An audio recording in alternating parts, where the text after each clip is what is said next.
जी, उसमें तीरा वैली, खैबर के बारे में भी उन्होंने बात की, मंशियात का भी उन्होंने जिक्र किया। इस पे आपका क्या मौक़िफ़, ये भी जानेंगे। और साथ ही एक सहाफ़ी ने कल DGISPR से सवाल किया कि क्या हम देखेंगे आने वाले वक्तों में कि KPK में गवर्नर राज लग जाए। तो उनका कहना ये था कि ये हुकूमत का फ़ैसला है और हम हुकूमत के फ़ैसले में नहीं पड़ते, और फ़ौज मुकम्मल तौर पर जो है वो सियासत से दूर है। क्या कहेंगे? देखिए, सबसे पहले जो आप गवर्नर राज की बात कर रहे हैं, तो खैबर पख्तूनख्वा में इस वक्त पाकिस्तान तहरीक इंसाफ 3/4 के साथ हुकूमत में है। 115 सीटें हैं तहरीक पूरे इस हाउस में, उसमें से 92 हमारे MPAs हैं।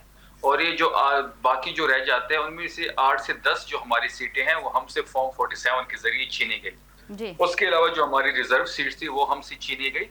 तो ये बात बड़ी वाज़ेह है कि जो खैबर पख्तूनख्वा है, वो इमरान खान साहब का किला है। वहाँ का मैंडेट इमरान खान साहब का है, वहाँ लीडर इमरान खान है खैबर पख्तूनख्वा का। अगर ऐसा कोई भी एडवेंचर ये करेंगे गवर्नर राज का, या कोई और एडवेंचर करने का ये शौक रखते हैं, तो अपना जी। शौक बिल्कुल पूरा कर लें।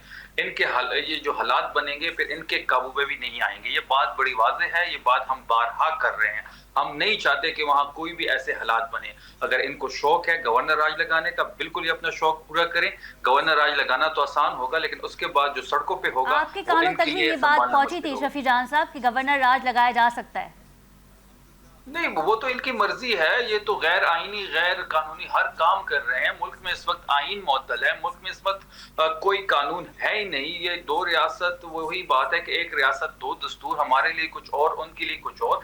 हम मेंटली तौर पे हर चीज़ के लिए तैयार हैं। अगर ये एडवेंचर करना चाहते हैं, तो बिल्कुल हम इसके लिए तैयार हैं। इसके बाद जो हालात बनेंगे, वो इनके काबू में नहीं रहेंगे, इनकी गवर्नमेंट तक नहीं रहेगी। ये मैं आपको मैं बड़े तरीके से बता रहा हूँ कि इनकी ये जो वफाकी हुकूमत है, जो ये बेख्तियार बैठी हुई, इनकी गवर्नमेंट तो है नहीं, पीछे तो